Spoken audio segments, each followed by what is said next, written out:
जय मसीह की। यह सजीव वाहिनी है। आपकी दैनिक प्रेरणा में आपका स्वागत है।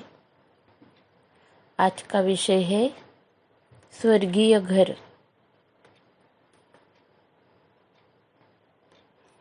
यूहन्ना 14 और 2 में हम लोग पढ़ते हैं, मेरे पिता के घर में बहुत से रहने के स्थान हैं। यदि न होते तो मैं तुमसे कह देता, क्योंकि मैं तुम्हारे लिए जगह तैयार करने जाता हूँ। यहाँ पर प्रभु यीशु मसीह ने कहा कि प्रभु यीशु मसीह के पिता के घर में, जो हमारा स्वर्गीय पिता है, उसके घर में, उसके पास में रहने के लिए बहुत से स्थान हैं और हमारे लिए एक जगह तैयार करने के लिए प्रभु यीशु मसीह ने हमें बताया है कि वो हमारे लिए जगह तैयार करने के लिए जाता है। और वो पूरी जब हो जाएगी, जगह तैयार करेगा, तब वो हमें वहाँ पर ले जाएगा। ये प्रभु यीशु मसीह का हमारे साथ में, विश्वासियों के साथ, जो उस पर विश्वास करते हैं, जिन लोगों को उसने चुना है, उनको ये अभिवचन दिया है। हम देखते प्रेरितों के काम 7वां अध्याय 55 वचन, परंतु उसने पवित्र आत्मा से परिपूर्ण होकर स्वर्ग की ओर देखा और परमेश्वर की महिमा को और यीशु को परमेश्वर के दाहिनी ओर खड़ा हुआ देखकर कहा, देखो, मैं स्वर्ग को खुला हुआ और मनुष्य के पुत्र को परमेश्वर के दाहिने ओर खड़ा हुआ देखता हूँ। ये स्तिफनुस की गवाही है और इसके बाद में वो स्वर्ग में परमेश्वर के पास में उठा लिया गया और इस धरती पर वो प्रभु यीशु मसीह के लिए, सुसमाचार के लिए उसने अपना बलिदान दिया है। उसको पत्थर मारा है। पत्थर मार के उसको यहूदी लोगों ने और इजराइल लोगों ने, जो शास्त्री फरीसी लोग थे, उन लोगों ने उसको उनके दृष्टि से वो परमेश्वर की निंदा कर रहा है, ऐसा समझकर उन लोगों ने बहुत बड़ा गलत काम करा है। मार्टर हो गया है वो। अभी और देखते हम 2 कुरिन्थियों 5वां अध्याय 1 वचन, क्योंकि हम जानते हैं कि जब हमारा पृथ्वी पर का डेरा सरी का घर गिराया जाएगा, तो हमें परमेश्वर की ओर से स्वर्ग पर एक ऐसा भवन मिलेगा जो हाथों से बना हुआ घर नहीं, परंतु चिरस्थायी है। ये पृथ्वी पर ये हमारा शरीर है, ये हमारे आत्मा का ये जो घर है, ये वो गिराया जाएगा। मतलब हमारी मृत्यु होगी, हमको ये छोड़ना पड़ेगा हमारा ये शरीर। उस समय हमारा जो आत्मा है, वो आत्मा हमारा स्वर्ग में हम लोगों को ऐसा भवन मिलने वाला है जो हाथों से बना हुआ नहीं, परंतु चिरस्थायी है। वो हम लोग उनको अभी उसके बारे में हम नहीं बता सकते ज़्यादा, कुछ अनुभव नहीं है। ये जो कोई बहुत सी बातें हैं जो हमें समझ में अभी नहीं आती है, लेकिन वो हम लोग समझेंगे। हमें हमारा जो भविष्य है वो हमारा भविष्य बहुत ही उज्जवल भविष्य है, क्योंकि हम लोगों का घर जो है वो स्वर्गीय घर है और हम लोग हरदम के लिए प्रभु यीशु मसीह के साथ में हम रहेंगे। और जो भी हमें मिलेगा जो घर, वो चिरस्थायी घर है, अनंत काल का है। अभी हम देखते हैं कुलुसियों 1 अध्याय 5 वचन में लिखा है, उस आशा की हुई वस्तु के कारण जो तुम्हारे लिए स्वर्ग में रखी हुई है, जिसका वर्णन तुम इस सुसमाचार के सत्य वचन में सुन चुके हो।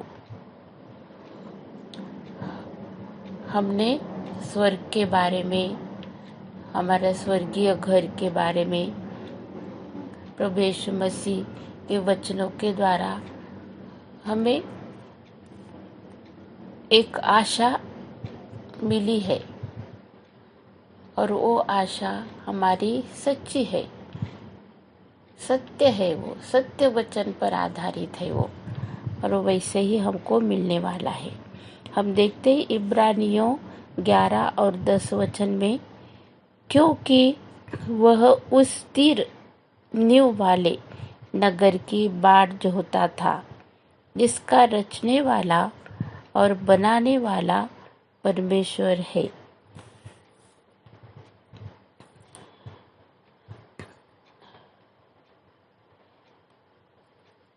बनाने वाला और रचने वाला परमेश्वर है। ये आशा है हमारे जो भविष्य है उसके बारे में, भविष्य के बारे में बहुत से लोग सोचते हैं और चिंता भी करते हैं, लेकिन हमारा भविष्य तो बहुत उज्जवल है।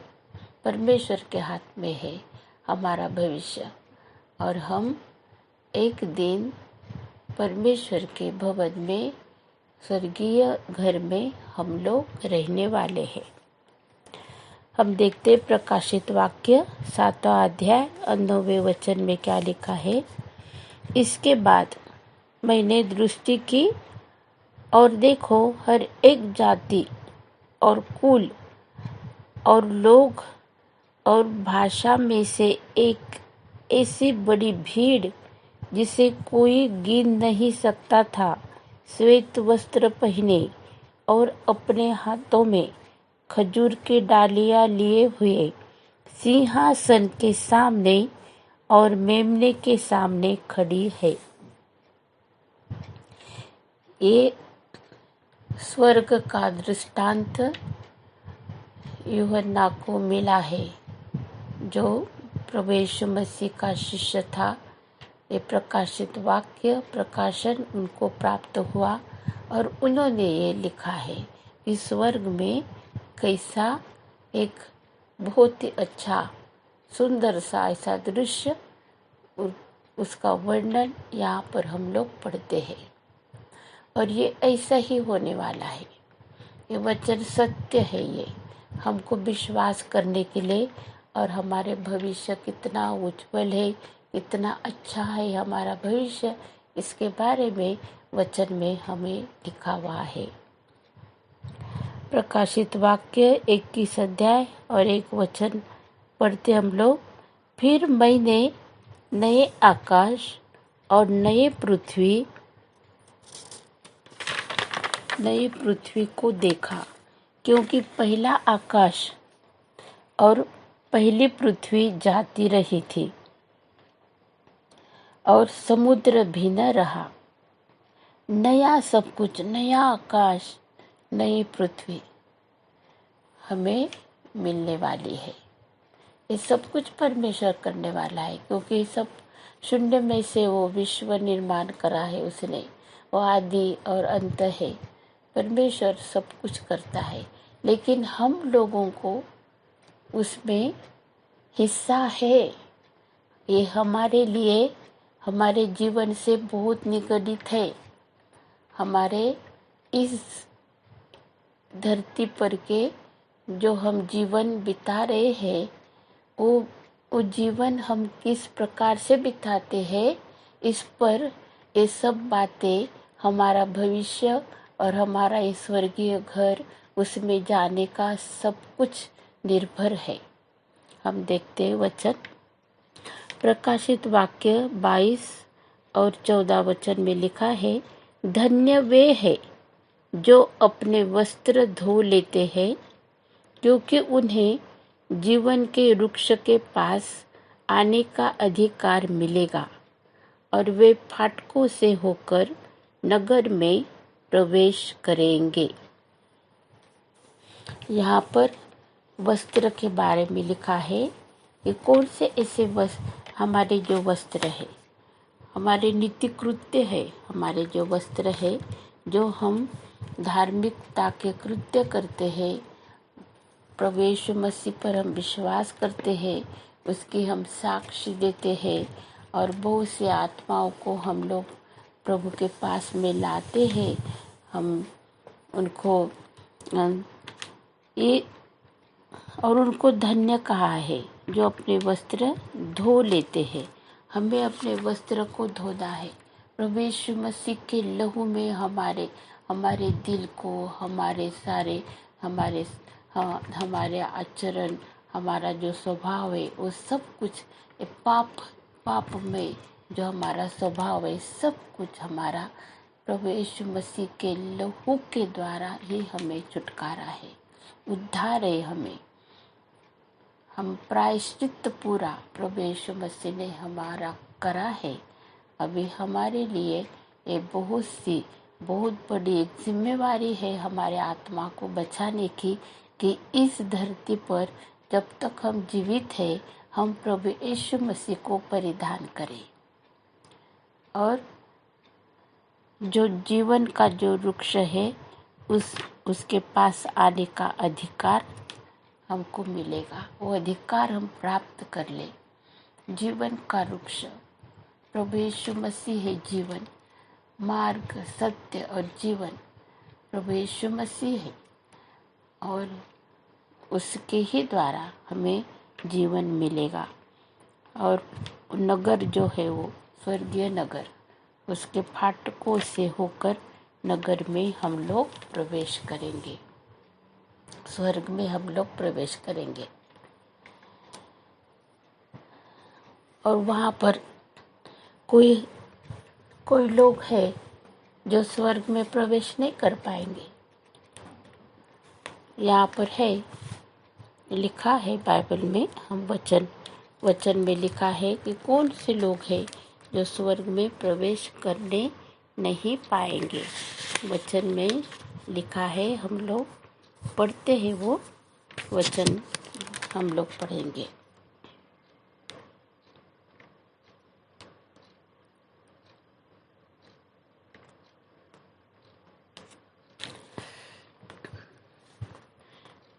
धन्य वे हैं जो अपने वस्त्र धो लेते हैं। प्रकाशित वाक्य 22 और 14 और 15 वचन हम पढ़ते हैं। धन्य वे हैं जो अपने वस्त्र धो लेते हैं, क्योंकि उन्हें जीवन के वृक्ष के पास आने का अधिकार मिलेगा और वे फाटकों से होकर नगर में प्रवेश करेंगे। पर कुत्ते और टोन्हे और व्यभिचारी और हत्यारे और मूर्ति पूजक और हर एक झूठ का चाहने वाला और गढ़ने वाला बाहर रहेगा। ये ऐसे जो बातें हैं ऊपर लिखी हुई है, ये बातें हमें स्वर्ग में प्रवेश करने से रोकेगी। ये गुण जो है वो सब, और ये सब बातों के लिए जो बातें हमें स्वर्ग में जाने से रोकेगी, हम प्रवेश नहीं कर पाएंगे, तो वो सब बातें इस धरती पर जब तक हमें मौका है तब तक हम प्रभु यीशु मसीह के लहू के द्वारा हम शुद्ध हो सकते हैं। हम प्रभु यीशु मसीह का जो लहू है वो हमारे लिए हर एक पाप को शुद्ध करता है। कितना भी पाप बड़ा, अगर हमने माफ़ी मांगी है, हमने पश्चाताप करा है, हमने पुकारा है प्रभु यीशु मसीह को कि तू मेरे लिए इस धरती पर आया, अपना लहू तूने मेरे लिए बहाया है, तेरे पवित्र लहू से द्वारा तू मुझे शुद्ध कर। ये सब बातें जो है जो स्वर्ग में आने से रोकती है, वो सब बातों को तो मेरे जीवन में से तू निकाल दे और मुझे शुभ्र वस्त्र, मेरे जो वस्त्र है तेरे पवित्र लहू के द्वारा तू शुद्ध कर। यीशु को पहनने के लिए मेरी उस योग्यता तक तू मुझे पहुंचा दे। प्रभु यीशु की धार्मिकता वो हमारी धार्मिकता है, हमारी अपनी कोई भी धार्मिकता नहीं। हमारी धार्मिकता प्रभु यीशु मसीह की धार्मिकता है।